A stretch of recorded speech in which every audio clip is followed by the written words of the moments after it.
Jopuonj mag Junia sekondar kaunti ma Kwale obuogo ng'anyo kochako redio mokwongo margi manyien pone piny owacho kokalo e duol mandiko jopuonj e tich e pacho ka TSC ok bindiko gi e tich kaluwore kod winjruok mane gisebedogo. Ka giloso e kinde mane gibago ng'anyo mar kuwe boma ma Diani, jopuonj go wacho ni dhi ataro mar chike matayo chenro mag ndiko jotich biro miyo ok gidog kendo e klese dwe manyien. Jopuonj go dwaro mondo medgi osara kendo ketnegi lwasi makare mar dhi nyime gi tich ka giywago nok mag klese, mwandu matin mitiyo godo e puonjo jopuonjre mag Junia sekondar e kind dwaro mamoko.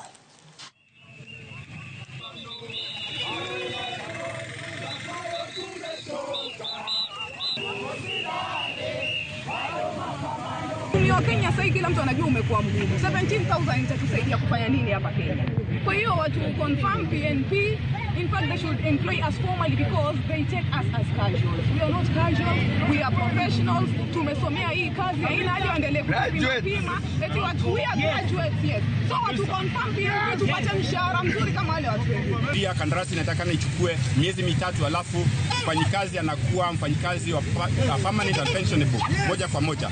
Lakini hao walimu waliambiwa kuwa watafanya kazi kwa miezi 11 alafu baadaye watafanywa nini? Watakuwa walimu wa permanent. Lakini sasa hizi imebadilishwa kuwa wataendelea kuwa walimu wa casual mpaka 2025.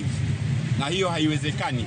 Vile pia tunaomba TSC and the Minister of Education iweze kuzingatia kwamba CBC in primary, especially JSS, hakuna facilities za kutosha, especially labs hakuna, and also walimu pia ni wachache. Kusema kweli pia wao wanafanya jukumu kubwa sana, wanafanya kazi kubwa sana kama wale walimu wengine. Kwa nini basi serikali isiwa consider na kuweza kuhakikisha kwamba wameajiriwa permanent and principal kama wale walimu wengine?